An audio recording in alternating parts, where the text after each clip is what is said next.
नमस्कार, RV22 न्यूजमध्ये आपलं सर्वांचं स्वागत।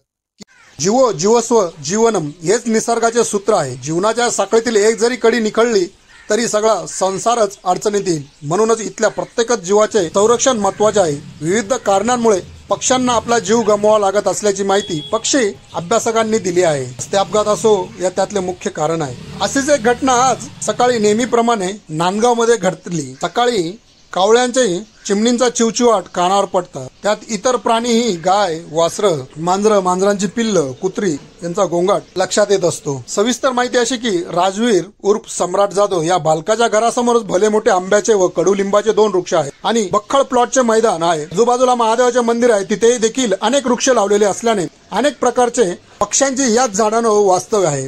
काही झाडांवरती नायलॉनचा मांजा, पतंगीचा मांजा अडकल्याने अनेक प्रकारचे पक्षी त्यात अडकून जखमी झालेले पाहायला मिळाले। थोडेफार जखमी होऊन दुखापती झालेले पाहायला मिळाले। काही पक्षी जमिनीवर कोसळलेले पाहायला मिळाले। आज सकाळची घटना आहे। सकाळी दूध वाटप करण्यासाठी आलेले चोर हे दूध वाटप करत असताना राजवीर उर्फ सम्राट याने काही कुत्रे एका सुंदर आणि देखण्या पक्षाच्या मागे लागले असून त्याला अतिशय गंभीररित्या जखमी केले होते। त्याला चावा घेत होते आणि एका कुत्र्याने तर त्या पक्षाला तोंडात पकडले। हे बघून राजवीर याने आरडाओरडा करत वडिलांना घडलेल्या घटना लक्षात आणून दिली। दूध घेत असताना क्षणाचा विलंब न करता लागली सम्राटच्या वडिलांनी धाव घेऊन राजवीरच्या उर्फ सम्राटच्या सतर्कतेमुळे कुत्र्याच्या तोंडातून एक मुक्या पक्षाला वाचवण्यात राजवीर आणि त्याच्या वडिलांना यश आलं। कुत्र्याने त्या इवल्याच्या पक्षाचा जीव घेतला असता जर राजवीरने वेळीच ही घटना लक्षात आणून दिली। सदर घटना ही सकाळी 8:45 नांदगाव शहरातील इंद्रायणी नगर लक्ष्मी थिएटर मागील नगरात घडली आहे। या पक्षाला मरणाच्या दारातून ओढून आणले आहे। या पक्षाचे प्राण वाचल्याने जाधव कुटुंब अतिशय आनंदित झाले होते।